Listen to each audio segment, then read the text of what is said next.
Welcome to The Anxious Voyage.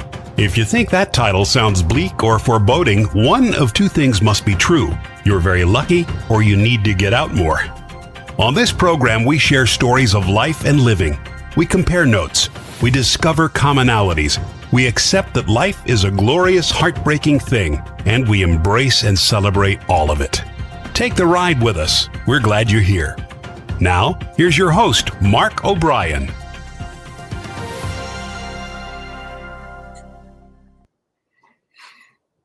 Hello. Thank you for being here with us today. I'm going to say at the start, please forgive me if my voice is a little weird today. I'm at the tail end of a cold. We are coming to you again, and as always, from World Headquarters in Middletown, Connecticut. I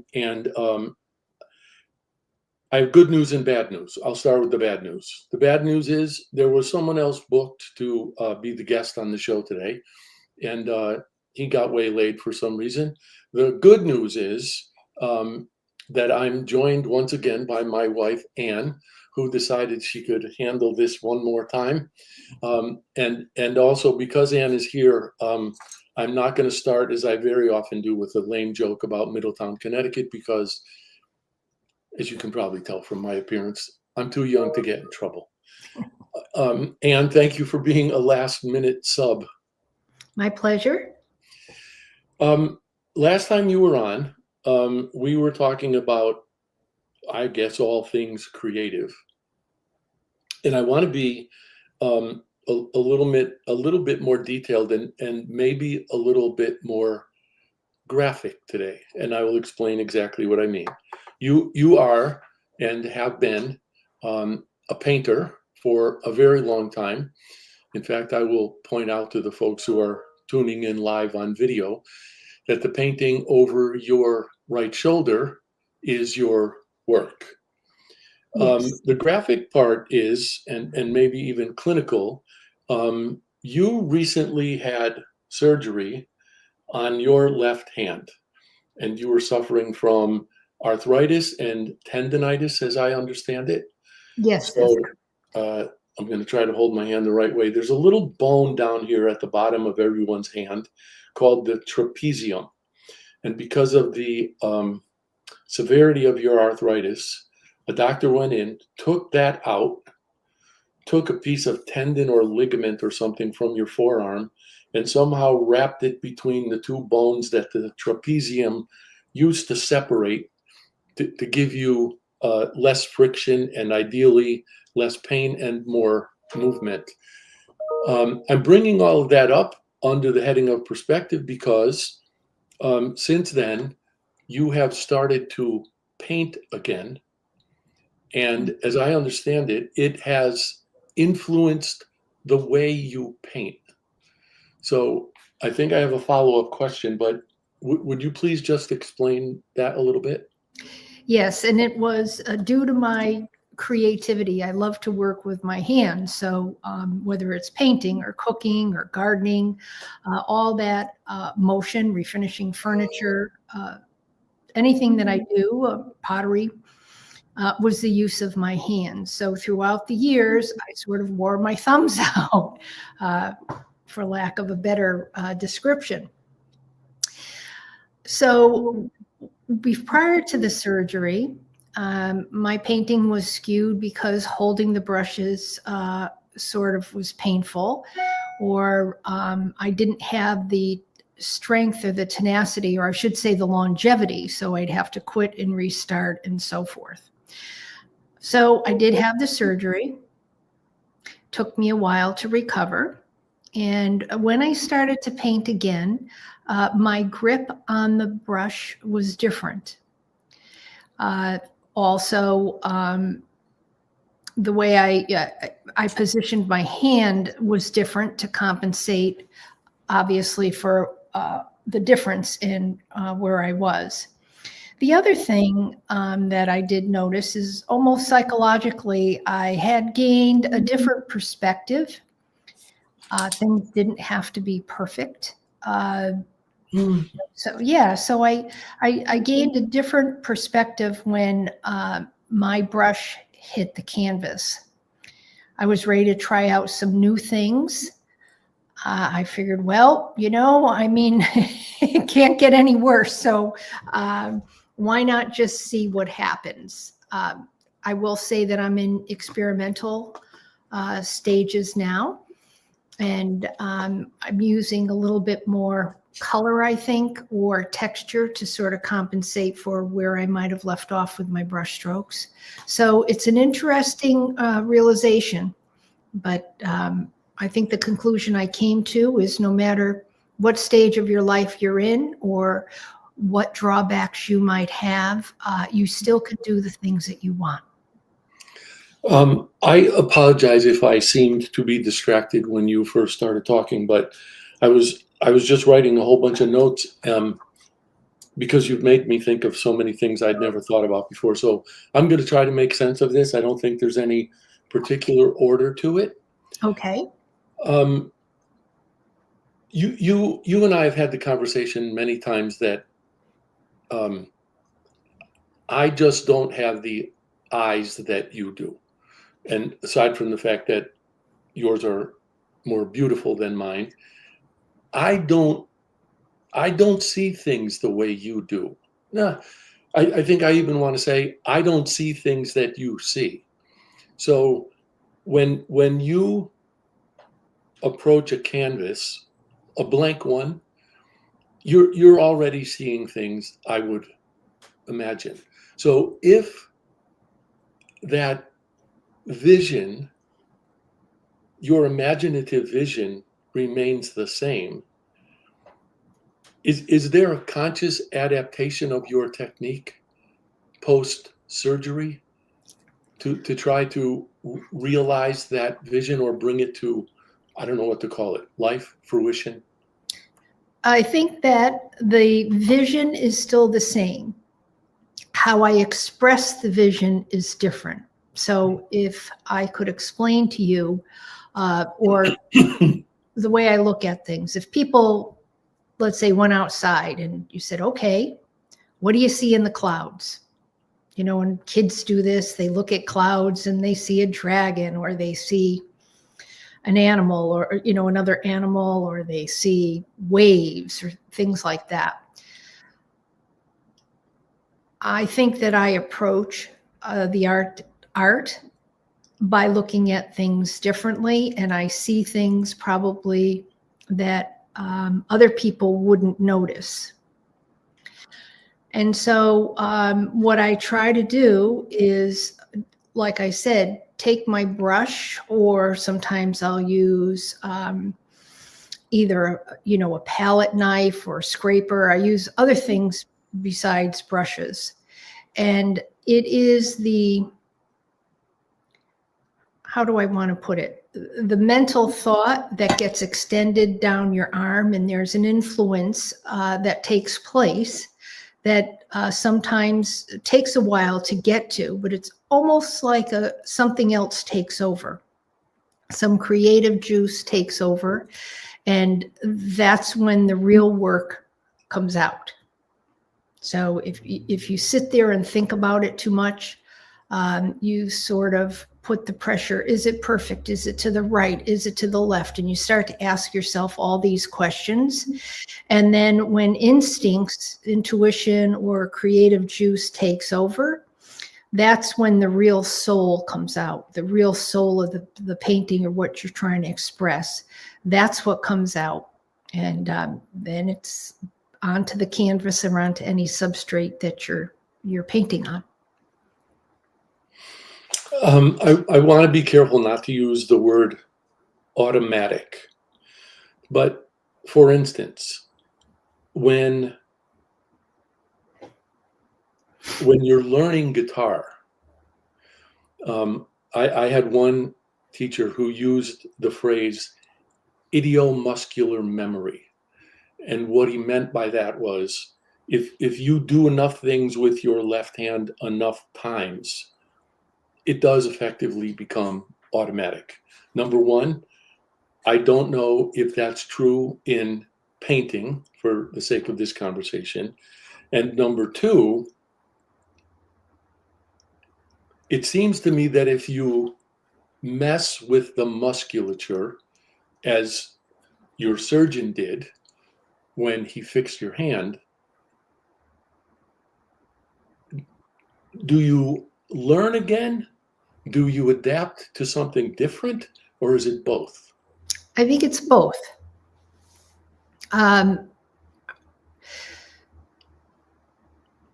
You don't have the same hand. You just don't. So, you know, and you well know, you know, I'll go and I'll be cooking and I'll be dropping knives, you know, that's just different. The grip isn't there. The pressure isn't there. You know, that's all that the technical stuff that isn't there. So you can compensate in two ways. You could practice and squeeze the brush, or, you know, work the muscles to build them back up again. They're never going to be the same, because a tendon is certainly not going to replace a bone. It's just not going to happen. And by the way, throughout the years, I had been compromised anyway because the arthritis was there. So that bone connection was real weak anyways, and the muscles were real tired trying to compensate for the inadequacy of that bone. But then you go and you adapt. And, you know, with any art or any painting, you know, with any skill that you're, or creative skill that you're doing, there's also sorts of things which are called mediums. And so you know, I can add additives to the paint. You know, if I'm gardening, I could get a different tool. So you have to learn to adapt and adjust and improvise so that you can achieve comparable, not the same results, but comparable results, and be satisfied with those results. But there is a little bit of ingenuity that needs to go along with that. And then, you know, like I was saying before, there's a little bit of either maturity or acceptance of what went on, and a little bit of experimentation, meaning maybe I could do something different, or maybe I could do something better, or maybe this is another phase of my painting that might take place. So you have to, and for me, that's very difficult because I don't like to make mistakes, but that's a whole thing. But I think what happens, it's to be able to enjoy the curiosity of learning and the acceptance of what happened that you sort of stir up in a pot and see what comes out, and then be able to be okay with that. I'm not a neuroscientist, although when I can get away with it, I do play one on TV. So I've read things about the idea.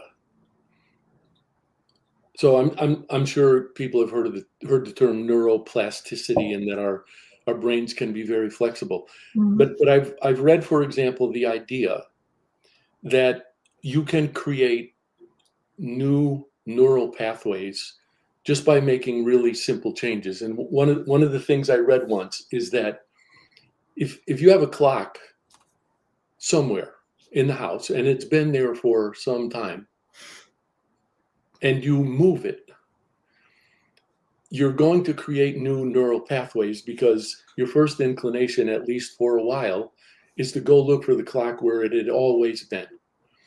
And then you're going to reprogram yourself to look at it where it is now. Is it fair to say, from what you've been telling us so far, that given the adjustments that you've had to make, and presuming those things do manifest in the creation of new neural pathways, do you see the possibility that you could become creative in ways that you may not have anticipated? And I don't want to be perceived as fishing here, but couldn't this be construed as a positive opportunity? It could be. And I think that it goes with definitely with neural pathways. We pull out of the driveway the same way. We're hungry at the same time. I mean, we're really creatures of habit. And even, doing the simple thing of putting the clock, let's say, on the right side of your desk instead of the left side of your desk, definitely does make new neural pathways. And as we get older, it's sort of like digging in rocky dirt. They sort of, you kind of have to groove them in. When you're a kid, I mean, you're making all sorts of new neural pathways all the time, and you're loving it and you're excited about it, and you've learned something new. I had read an article once that said, when you're a child, time passes so much slower because you're creating these neural pathways all the time, and you're creating something different. And as we mature, we're not as adventurous. We're not creating those neural pathways as often. We do the same thing. So the mind's kind of sitting there, just kind of asleep while we do the same thing, and it's not exuberant. So having said that, and being mature, some of those neural pathways, yes, you can create them, but sometimes you're not as excited about them. And you may not be as excited about them because now you're, let's say, if you take something, you say you're a beginner, you're an intermediate, you're advanced, and you're a pro. You're working in a beginner's mind.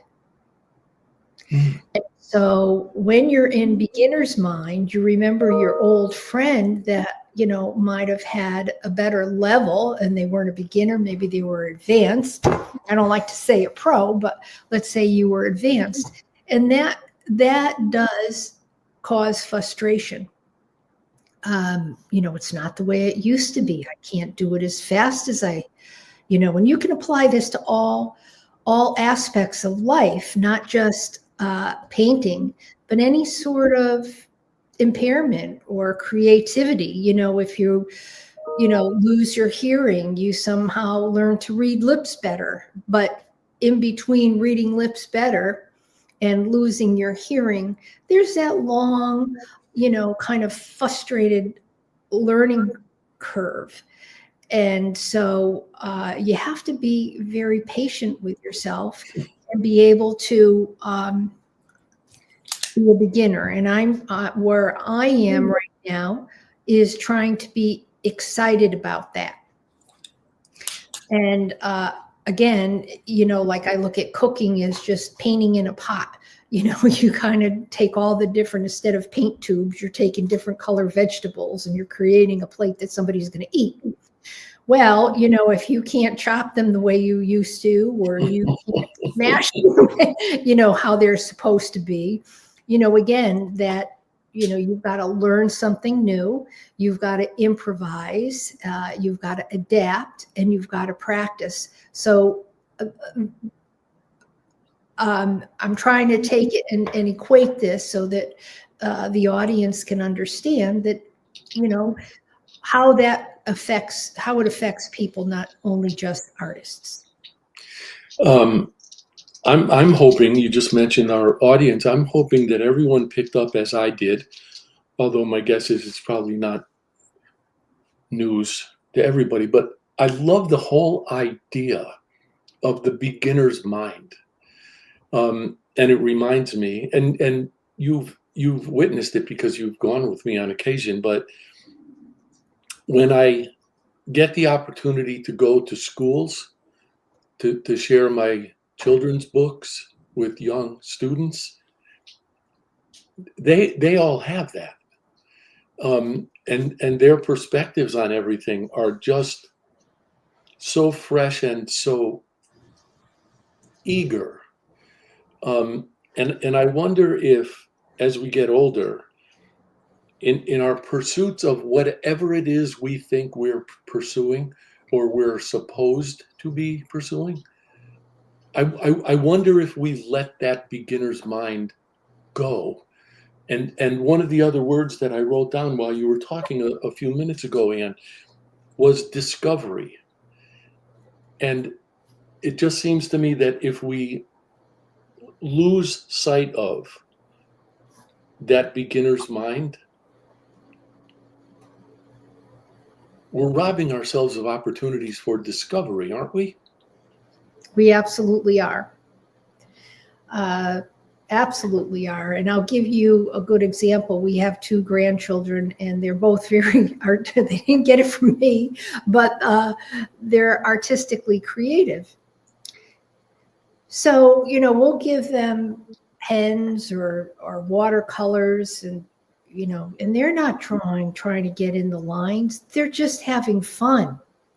And they're just creating whatever seems to be in their little minds today. And they're very happy with it. They made maps of the world, and then, they did the flags, and then they learned about the world. And then we've got another grandchild who's 5 years old, and he's already making cartoons. So he gets his grandfather's sense of humor. But he's making graphics to go along with that. And, sometimes you'll see where children, you'll put the art on the refrigerator wall. And if you put that in a frame, it's not so bad. It's pretty good. But I think that adults, feel as though they've grown out of that. And they've grown out of that. They had it, they've matured. It's easier, it's routine. And I think that discovery is probably a very good ingredient to add into someone's life so that they do feel renewed and refreshed and youthful and capturing of time and living in the moment and all those things that we sort of forget in the day-to-day doldrums of our life. So I know this is a little off tangent when it comes to art, but there's many different things that as adults or even aging adults that you can discover and find that, all of a sudden you just feel rejuvenated and you feel excited about things. How many people really get really excited about stuff? Not too many anymore. No. And speaking of things we're excited about, we're going to take our first commercial break right here. So please do stay with us, and we will be back in exactly 3 minutes. See you then. Everybody has a story. Everyone's story deserves to be told, and the only bad stories are the ones we don't share. That's why Mark O'Brien created The Anxious Voyage. It's Mark's conviction that every story deserves to be shared, and his purpose is to give people in all walks of life from any circumstances a chance to tell their stories. The Anxious Voyage is now on syndicated Dream Vision 7 radio network every Monday at 1 a.m. and 1 p.m. Eastern Time, with live broadcast every first and third Monday at 1 p.m. Eastern. Please tune in, please join Mark, and please share your stories.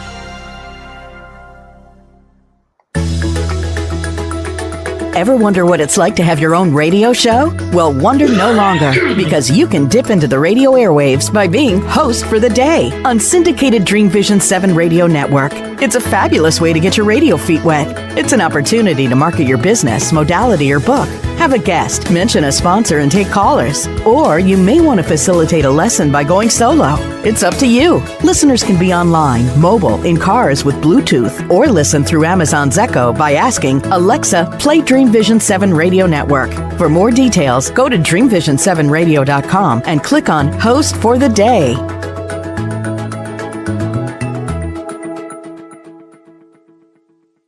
You can't establish your brand's authority without a voice. That's why, since 2004, O'Brien Communications Group, OCG, has been helping companies establish their authority, find their brands, distinct voices, and position their brands effectively and persuasively. So effectively that 9 of OCG's clients have been acquired by other companies. OCG's business model emphasizes efficiency and results, not hourly billing, markups, and media commissions. That ensures ensures OCG's advice is unbiased and its clients aren't at financial risk. If you're ready to find your voice and use it to tell your story, OCG is ready to help.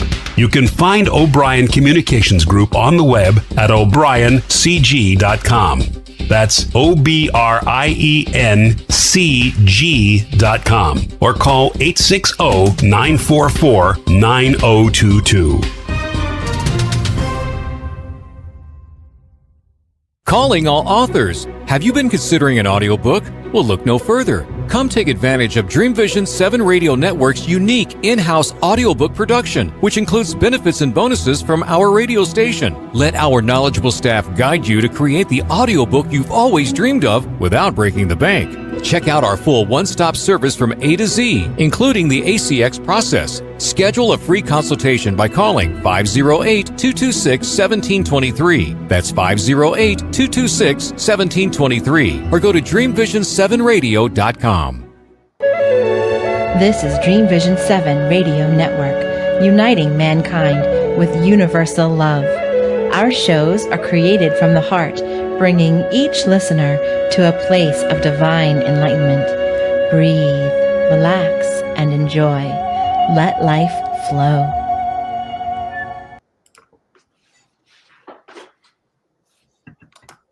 Welcome back, everyone. Thank you for staying with us, and thank you for sticking around. So I was thinking about so many things during the break, largely because of what you said.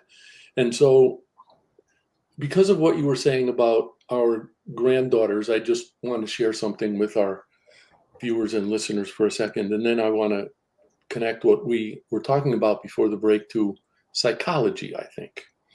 So one of our granddaughters is 9, and she lives in Wake Forest, North Carolina.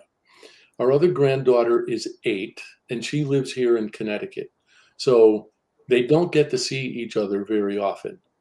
And actually, before last summer, it had been quite a while since they had spent any time together.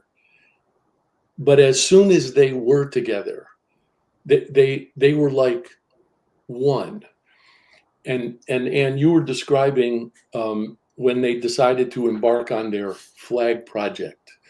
And this project consisted of their trying to make what essentially became like a little catalog. They were calling it a magazine of all of the flags of the world, which they were drawing. And they were able to do this without even talking to each other all that much. It seemed as if they were thinking exactly the same things all the time. And we meaning the adults in the room, were marveling at that. So I was looking at that, or thinking about what we witnessed in those two. And by the way, their names are Maya and Nora. And I was thinking about discovery, because that whole thing clearly for them was a process of discovery. And I want to liken it back to some things that you said early in the first segment, when you were effectively learning to paint again post surgery. And you used a number of terms that I wrote down. One was perfection. Mm-hmm. And you said that you were a perfectionist. And then as you continued to talk, you said satisfied. And then the most recently, shortly before we went to break, you mentioned patience. So I want to start by asking you, if we recognize that what we are creating is ours, and the creative, I think I want to say value in it, is subjective. How do we impose perfection on that? And I need to say that I'm as guilty of that as anybody. So maybe I should say, instead of how do we impose perfection, Why? What is that standard that we hold ourselves to? Okay. Well, first of all, I'm going to go back to our little kindred spirits. And I just want to add that when you said they didn't talk, they seemed to be two of the same, and they hadn't seen each other in several years. But the common language that they had together was creativity. And they showed patience, and they worked with one another, and they collaborated with one another, and they built on one another, and they created symmetry, and then came out with a finished product. But they weren't perfectionists, and they seemed to be satisfied and very, very happy with what they had accomplished. You know, they were showing us the magazine, and, you know, then going back and looking at what the country's going in deeper. Where's the country on the map? And it led to all sorts of educational discovery. So to answer your question, I think we have a desire, you know, that desire to achieve, to act out. In other words, those are self-imposed. They're learned. I mean, when you go through school, you're supposed to get good grades. Nobody says to you, well, just go and experiment and have a ball. And then, you know, don't worry about what happens. I think that our desire to achieve is learned. And the patience comes in when you're not in your, when you look at it and your self-critic says it's not perfect. And then how can you be satisfied with that?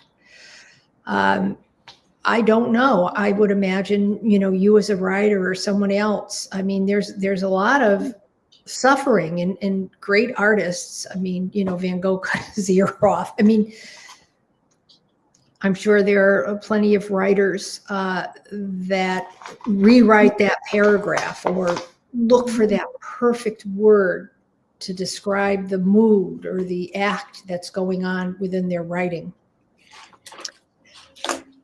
Again, that brings you back to beginner's mind. And sometimes that's the difference. And I don't know if I'm going to explain this properly. But, you know, you have the right brain and the left brain. And one is that analytical, mathematical side, that logic. And then you have the side that has creativity and imagination. So there's that conflict. And I know for me, I could remember being in painting, and I'll start in the morning, and I'll probably do my best painting at 3 o'clock in the afternoon, because from 8 a.m. to 2 p.m., there's an argument going on with the left side and the right side. It's supposed to look this way. If I look at let's say if I painted a tree, does it really look real? Will people understand it's a tree? Am I getting the right message across? And then the creative side of the brain probably wanted to paint a purple tree because that's where the energy is, or that's the way they look at it. You know, Picasso's faces look nothing like a human face, but that was part of his creativity. And so his creative side certainly won that argument over perfection and being, you know, I don't know, maybe he was satisfied with a split face. He had to be. So a couple of things just occurred to me while you were talking, and I was scribbling notes again. Yep. When you were talking about, excuse me, the things that we're supposed to be learning in school, I wrote stay within the lines. And then I think when we get to be a certain age, I don't know what that age is. It's probably different for everybody. If we want to create, it seems to me that we recognize the fact that we can't necessarily stay within the lines and be creative. And then just a moment ago, you were talking about the two sides of the brain. And you mentioned the word conflict. And when you said conflict, I wrote tension. And I wonder if creativity is possible without that tension. My own sense is that it's not. But I don't know how you view that. How do you view it? That's an interesting question. At first, I was going to answer no. You don't need that tension. But the more I thought about it as you were talking, yes, you do. I think you need it because there are some logical steps that need to take place. For me, it's okay. I'm going to set myself up in a place where I'm going to do some creative work. I'm going to do all the logistics that it's going to take. And maybe there is some math or geometry that goes on so that I can create depth or perspection, because it needs to look either like 3D. And if you don't use any of that, someone else looking at the painting is never going to get that. They're not going to see that. But then there is that time when the tension and the creative side you need to zone out. I don't know whatever other way you need to say that, but lots of times people will write something, do something, and they'll reread it or look at it and say, where the hell did that come from? Wasn't me. I don't know. It was something inside me, but I have no idea where that came from. And so I think the tension at some point needs to be released. And it needs to go away. It needs to be unleashed. The creative side, it's like, okay, that horse got to get out of the barn. It's got to go and it's got to run. And that's why I come back to saying, I'll spend maybe 6 hours with that tension. And then once I sort of get over myself, that tension goes away and then boom. And it's like the paintings behind me. I didn't have time to have that tension. I was sort of distracted because I was under the gun. I had to get ready for a program, and then it was early in the morning and it was quiet. And boom, I just painted. That doesn't happen very often. Usually, we're going to have. I'm sorry, we're going to have to take a break right here. But before we do, I just want to ask this question, and we'll answer it when we come back. And it's on the subject of discovery and letting go. I have periodically found things that I've written in the past that I don't remember having written, and I don't even remember having been compelled to think the way I was thinking when I wrote them. So we'll come back to that in just a minute, but we'll take our second and final commercial break and be back for our third segment. See you in 3 minutes. The quantum age? Humanity's next step in evolution? Dream Vision 7 Radio Network invites you to the extraordinary platform of evolutionary voices for the quantum age. Let's explore. Learn more about this upcoming age where we bridge science with spirituality. Where potentiality meets reality. Where we take compassion into action. Our trailblazers and visionaries will ask the whys, the what ifs, while igniting continuous possibility. Come along with us into an an age beyond what we know today, where we can grow together in unity consciousness. Experience evolutionary voices for the quantum age, Monday through Friday at 8 a.m. and 8 p.m. Eastern on DreamVision7Radio.com. You can't establish your brand's authority without a voice. That's why, since 2004, O'Brien Communications Group, OCG, has been helping companies establish their authority, find their brand's distinct voices, and position their brands effectively and persuasively. So effectively that 9 of OCG's clients have been acquired by other companies. OCG's business model emphasizes efficiency and results, not hourly billing, markups, and media commissions. That ensures OCG's advice is unbiased and its clients aren't at financial risk. If you're ready to find your voice and use it to tell your story, OCG is ready to help. You can find O'Brien Communications Group on the web at o'briencg.com.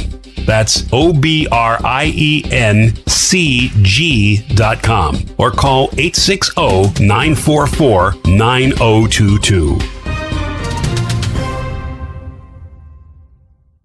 Calling all authors. Have you been considering an audiobook? Well, look no further. Come take advantage of Dream Vision 7 Radio Network's unique in-house audiobook production, which includes benefits and bonuses from our radio station. Let our knowledgeable staff guide you to create the audiobook you've always dreamed of without breaking the bank. Check out our full one-stop service from A to Z, including the ACX process. Schedule a free consultation by calling 508-226-1723. That's 508-226-1723. Or go to DreamVision7Radio.com.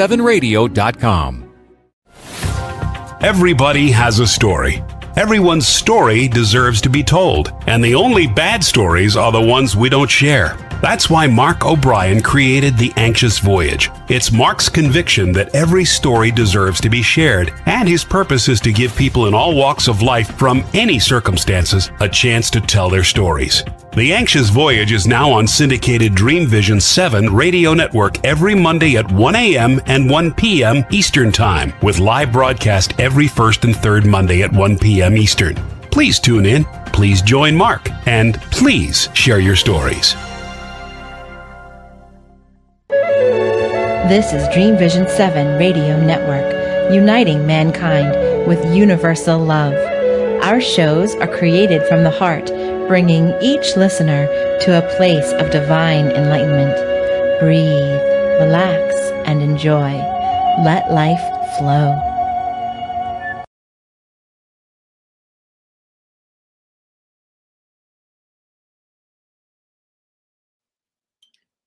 Welcome back. Thank you for staying with us.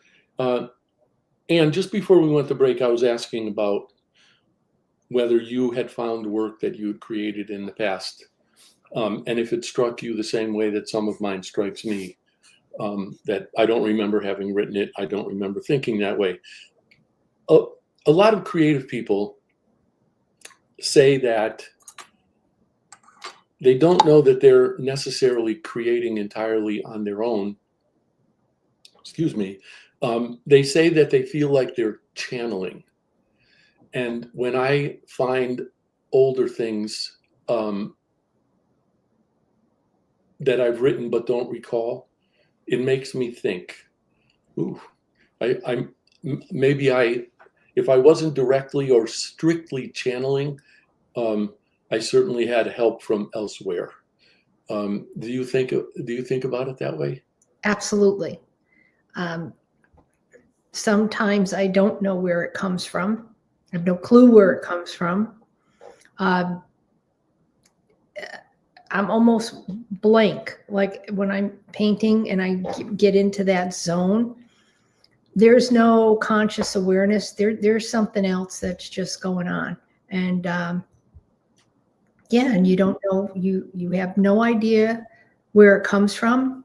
Sometimes, I can't consciously replicate it. I don't have a lot of recall. And I don't know where it comes from.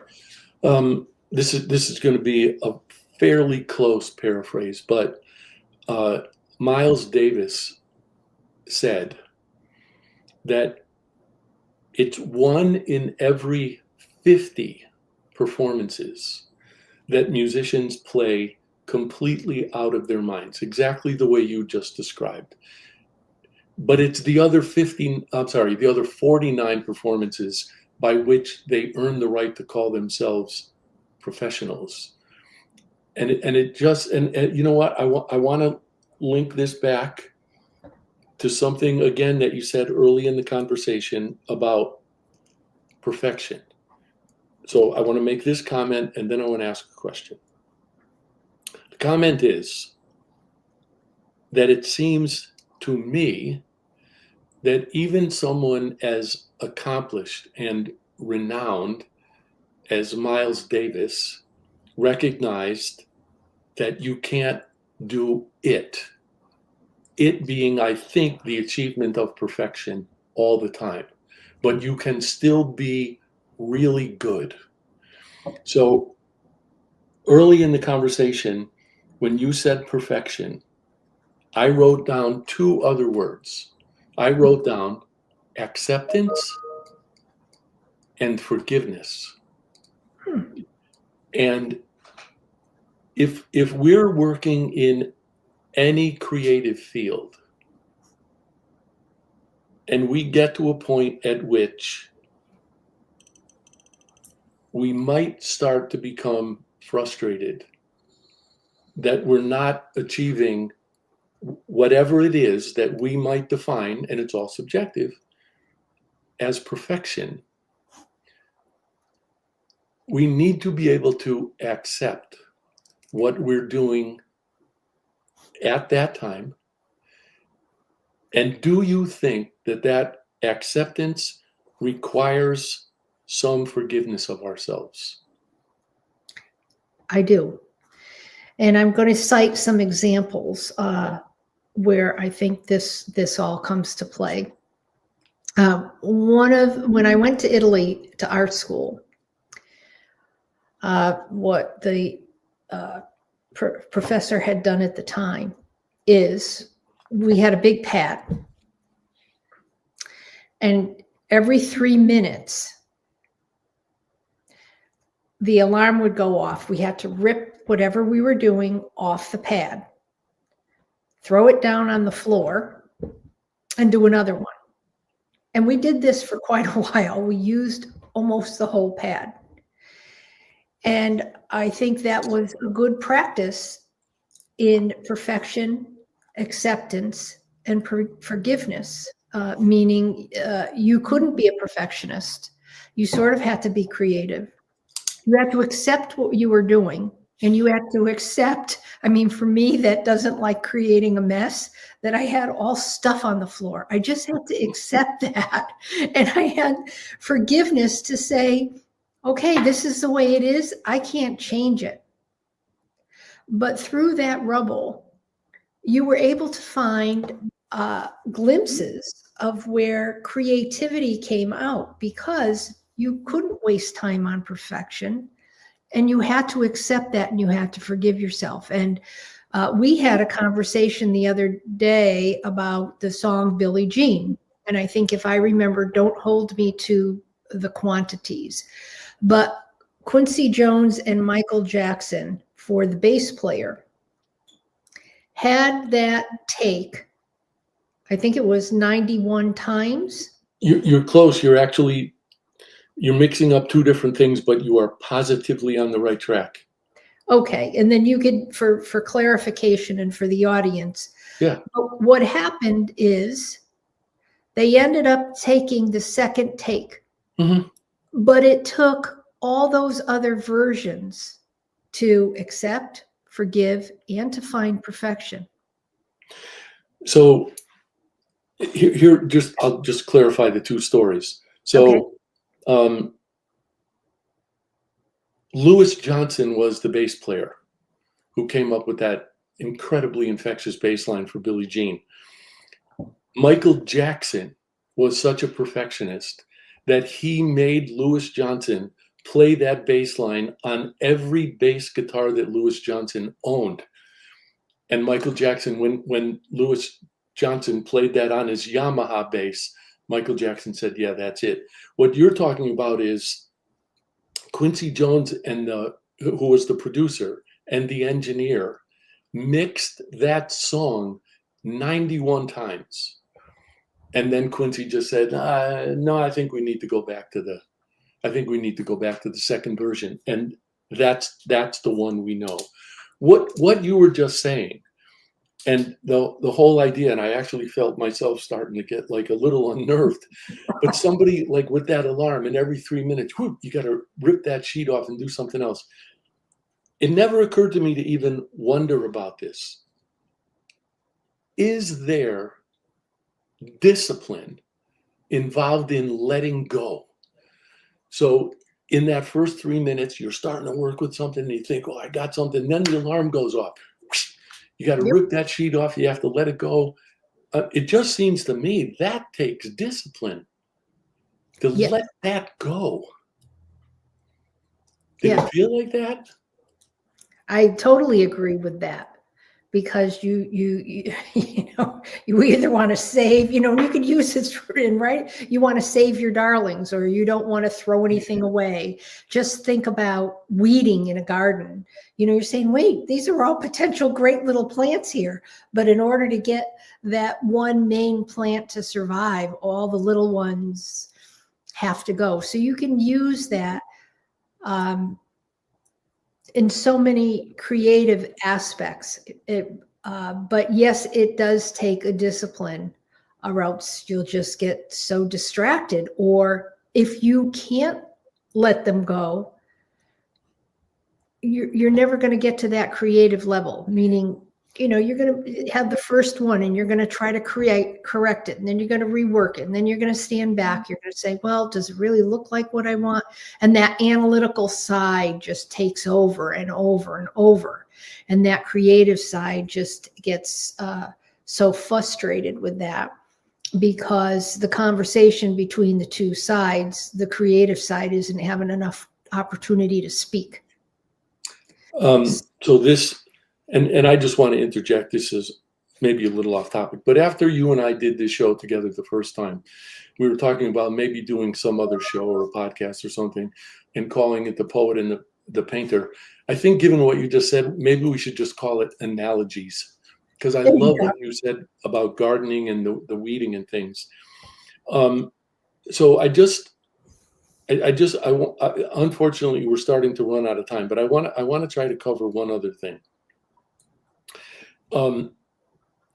You said a little bit earlier, you were talking about suffering and artists suffering for their art. And, you cited Van Gogh and cutting his ear off. And I think there's this sort of popular conception that really, really creative people have to suffer. And maybe I'm not a really, really creative person, but I don't feel like I have to suffer for that. However, I think the greatest source of whatever suffering for creative work I might experience is disappointment. Yeah. And that too, I think, has to do with discipline and forgiveness. I've never thought about the relationships between these things before. And think about it. I mean, we all know that you run a great communications group, but some of that is, you've said, you know what? I'd be happy if I could write all day. Yeah. So maybe you're not looking at it as a dramatic suffering, or you could look at it as a discipline. Or if, you're doing something into your disagreement, you see something, it should be one way, you can't, there's a little bit of suffering there. And the other thing that I want to say, because I know it's close, but when you said about the show, what we're talking about are all metaphors for life, just metaphors about life. And you can take it and apply it to anyone's life and the situation, because everybody's creative, everybody's analytical. They might have their own avenue of what they create or where their logic lies. But, even a bank robber's creative, right? They got to figure out. Hey, I think I need a new career. There you go. Yeah, so I just, boy, to your point about metaphors and analogies, it also occurred to me that we can't possibly know what's outside the lines if we are always determined to stay within them, or if we think that the only acceptable definition of discipline is staying within the lines. Because if you're not willing to go outside them, how do you know what's out there? Agreed. You don't. I also, before we go, I want to be fair to the gentleman who was supposed to have been here today. We had a miscommunication at the very beginning of the show. I said he got waylaid. He didn't exactly. I've heard from him via email since. So we had a little bit of a misunderstanding and miscommunication. We'll fix that, and I will have him on next time. So, and I remember at the end of your last appearance here, I know there's one other thing I wanted to say. I said something before, and you said, that's a really interesting question. So what I want to say here is that when my wife tells me that I've asked an interesting question or says I've had a good idea or something, I always get extra points. So I just want to make sure that that's part of this recording. So I can get the extra points for whatever it was I said. Last time you were here, we told folks that they could find you on your website, which is theartfitters.com. And you are also on LinkedIn you use your real name on LinkedIn, don't you? Yes, I do. Yes. Okay, good. All right. Anything else that you would just like to share about how to find you before we go? Well, I'm also on Facebook Okay. and Instagram, but I do appreciate you having me on the show again. And I thank you. I thank our audience, and I hope we've inspired some people.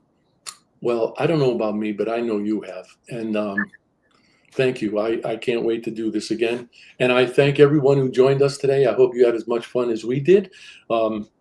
Thank you for joining us, and I will see you again a week from today. See you then. Thank you for tuning into The Anxious Voyage, the program dedicated to sharing stories, helping people, and celebrating life. You can see and listen to The Anxious Voyage on syndicated Dream Vision 7 radio network every Monday at 1 a.m. and 1 p.m. Eastern Time, with live broadcast every first and third Monday at 1 p.m. Eastern.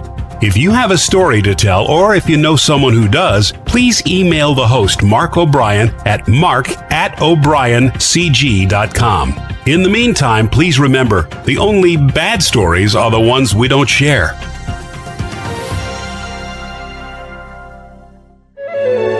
This is Dream Vision 7 Radio Network, uniting mankind with universal love. Our shows are created from the heart, bringing each listener to a place of divine enlightenment. Breathe, relax, and enjoy. Let life flow.